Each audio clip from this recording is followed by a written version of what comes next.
Before we get into the video, could everyone please subscribe to my channel? Thank you so much. The front door banged against the wall so hard that the picture frames rattled.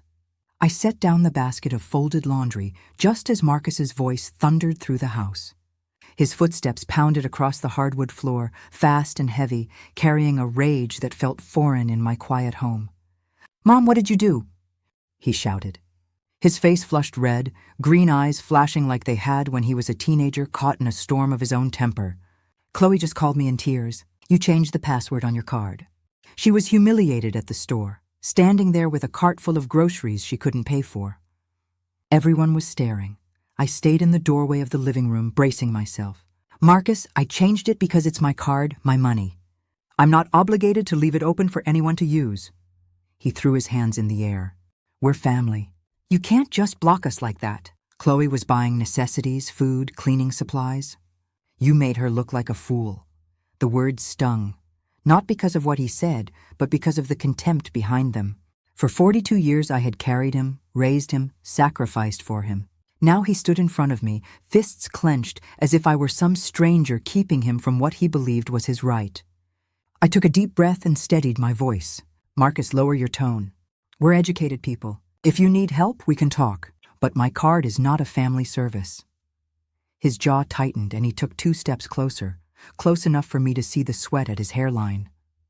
For the first time, a knot of fear tightened in my stomach. Not fear of harm, but fear of the distance that had grown between us. A distance wide enough to make my only son look like a stranger. The laundry basket still sat in the hall, but I no longer cared about shirts and linens. The fight that had begun in a grocery store was now rooted in my living room, and it was only the beginning. I steadied myself, though my knees felt weak, and looked him straight in the eye. "Marcus, do you remember how I worked nights at Memorial Hospital after your father passed? I took every extra shift so you could stay in school. I paid your tuition when the scholarships ran out. I gave you the down payment for your condo when you wanted a place of your own. Everything I had went to make sure you could stand on your own feet." He folded his arms across his chest, unmoved. "That was your duty as a mother. You're acting like you did me a favor. Parents are supposed to sacrifice for their children." The words landed sharper than any accusation. Duty? As if years of exhaustion, of missed meals and aching joints, had been nothing more than a line in a contract I had signed by giving birth to him. My chest ached with the memory of those nights coming home at dawn, slipping off my shoes quietly so I wouldn't wake him, believing every hour I gave was building his future. "Marcus," I said softly, "I did it because I loved you. Because I wanted you to have the life your father and I dreamed for you." He shook his head. "Then why are you turning against us now? Chloe is family. Her needs are our needs. You've always been generous. Why change now?" I searched his face for some trace of the boy I had raised. But I found only the hardened lines of a man who saw me not as a mother, but as a vault that had suddenly closed. The son I once carried in my arms now carried expectations that stripped me of dignity, and his voice only grew sharper. I remember the first evening Marcus brought Chloe to my home. He was grinning in a way I hadn't seen since his college years, that boyish excitement lighting up his face as he held her hand. Chloe walked in with perfect poise, her nails immaculate, her hair styled to frame her delicate features. She carried herself as though she belonged in every room she entered. I served them my baked mac and cheese, the dish Marcus always requested, and Chloe praised it generously, insisting she'd never tasted anything like it. Her laughter was light, her smile warm, and in that moment I let myself believe she might become the daughter I never had. The early days were filled with small requests. So small they seemed harmless. "We're a little short this month, Sylvia," Chloe would say sweetly, glancing at Marcus as though embarrassed. "Could you lend us $200? We'll pay you back Friday." Friday always came, but repayment never did. Soon $200 became $500, and then $800, each excuse polished with just enough sincerity to keep me quiet. When Chloe asked for my card just for a day to buy medicine for her mother, I handed it over without hesitation. That night I checked my statement. There was indeed a pharmacy charge, but there was also a receipt from a boutique on Broughton Street, $250 in clothes, and another for dinner at one of Savannah's finer restaurants. I stared at the screen, torn between anger and disbelief. I didn't confront her. Instead, I folded the evidence into silence, telling myself it was a mistake, that she was young, that maybe Marcus hadn't known. The pattern repeated again and again, each emergency accompanied by charges that spoke of luxuries, not survival. The silence I kept became its own kind of prison, a fragile attempt to preserve peace that only allowed the cracks to deepen. And by the time I recognized the danger of my own restraint, it had already become their expectation. After the call from the bank about the blocked charge, I went straight to the lockbox I kept in my bedroom closet.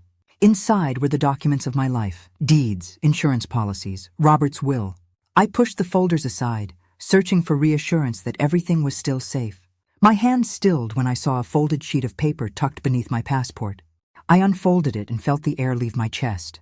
It was a photocopy of my credit card front and back, even the security code at the bottom in a looping hand I recognized too well. Written for emergencies. See? My fingers trembled as I held it. The proof I had been dreading. Chloe hadn't just borrowed my card. She had made herself a permanent key to my savings. When I confronted Marcus, his reaction sliced deeper than the discovery itself. "Mom, you're imagining things." "Chloe would never do that." I showed him the copy. "Her handwriting is right here." "Marcus, look." He glanced at it once and pushed it back toward me. "You're being paranoid. You've been forgetting things lately. Maybe you're not keeping track of what you give us." The words struck like a blow. Paranoid, forgetful. He wasn't just defending her. He was casting doubt on my mind, my ability, my worth. "Marcus," I said quietly, "I know what I've seen. I know what I've lived." But he only shook his head, his expression a mixture of pity and irritation. "Maybe it's time someone else helped you manage things." It was then I understood. My own son didn't see me as capable anymore. He saw me as a liability standing in the way of his wife's ambitions, and the ground between us shifted into something I no longer recognized. 2 days later, the doorbell rang. This time, Marcus and Chloe stood on my porch with carefully arranged smiles, as if the shouting and accusations had never happened. They came in speaking gently, almost tenderly, their voices coated in honey. "Mom," Marcus began, settling into the armchair across from me. "We've been thinking, maybe it would be easier for everyone if we just set up a system. No more confusion, no more arguments." Chloe leaned forward, her hands clasped like she was making a generous offer. "Exactly. We don't want to burden you by asking all the time. If you gave us a fixed amount every month, say $1,500, we'd know what we could count on. That way you wouldn't feel invaded, and we wouldn't feel embarrassed."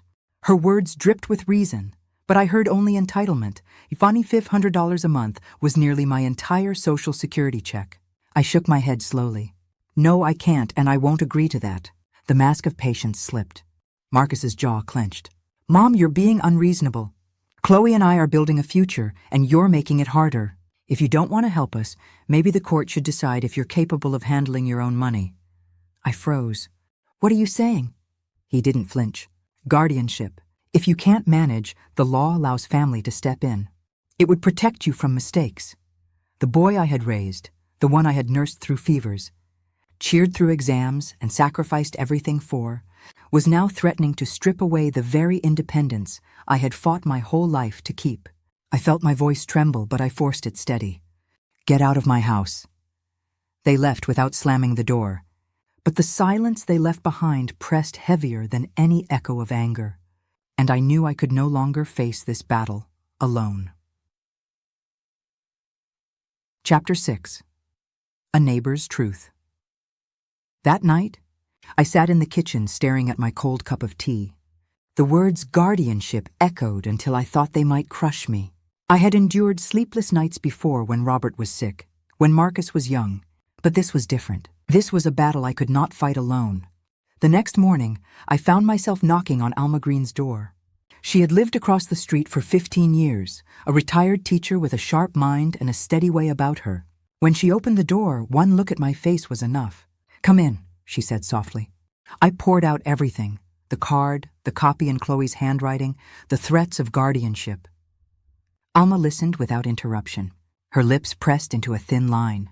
When I finished, she leaned back in her chair. "Sylvia, I've watched Chloe since the beginning. I've seen her sweet face at your table and her sharp eyes when she thought no one noticed. You're not imagining this. She's been grooming Marcus for years, and now they're coming for you." Her certainty steadied me. "But what can I do?" I whispered. "You fight," Alma said firmly. "And you don't fight alone. I know someone, Vincent Hale. He's an attorney downtown who specializes in cases like this. You need him." 2 days later, I sat in Vincent's office surrounded by stacks of files. He listened carefully, asked precise questions, and then requested my bank statements. Within a week, his findings came back. $25,000 drained from my savings and $15,000 in credit card debt opened under my name, accounts I had never seen. The numbers were undeniable. My silence had been turned into their weapon, and now the truth was spread out in black and white across Vincent's desk. The morning of the hearing, Elma rode with me downtown. The old stone facade of the Chatham County Courthouse seemed heavier than the humid air pressing against Savannah. My hands shook as I clutched the file Vincent had prepared, though he carried his own thick binder of evidence. I told myself to breathe, that I had nothing to hide, but the thought of facing Marcus in that room nearly broke me. Inside the courtroom, Marcus and Chloe sat with their young lawyer, whispering furiously. Chloe's eyes met mine briefly, cool and steady, before she looked away. Marcus never looked up. I sat beside Vincent, my heart beating loud enough to drown the hum of shuffling papers. When it began, their lawyer painted me as paranoid, confused, unable to keep track of my own accounts. Marcus took the stand, speaking with practiced sorrow. "She's not the mother I grew up with," he said. "She forgets things, accuses us of theft. We're only trying to help." Chloe dabbed her eyes with a tissue, nodding at his every word. Vincent rose calmly. He presented bank statements showing charges I could never have made. He produced documentation of 3 credit accounts opened in my name, all sent to Marcus's address. He displayed photographs of the photocopy I had found in my lockbox, Chloe's handwriting clear. Finally, he called my doctor, who testified that my mental and neurological exams were normal for my age, with no sign of decline. The judge leafed through the evidence, his expression unreadable. The silence stretched until I could barely breathe. Then his voice cut through. "This court finds Mrs. Harrington fully competent. The guardianship petition is dismissed with prejudice. Furthermore, restitution of $25,000 is ordered with repayment schedules established. The fraudulent accounts are canceled and removed from her credit record. A restraining order is issued, prohibiting direct contact for 1 year." The words should have lifted me, but my eyes went to Marcus. He kept his gaze fixed on the table, his shoulders rigid. Not once did he turn toward me. When it was over, Elma squeezed my hand, and Vincent nodded with quiet satisfaction. I had won. My money, my dignity, my independence were safe. Yet, as I walked out into the Savannah sunlight, the weight in my chest told me I had lost something I could never replace. The day after court, I returned home with papers that declared me victorious. Yet I felt no triumph. I carried them into the house and set them on the dining table. Beside the vase of fresh alis I had cut that morning, the blossoms glowed in the soft Savannah sun, nodding gently as though the world had kept on turning without noticing the fracture in my life. I took up the hose and watered the beds, the familiar rhythm soothing my hands, if not my heart.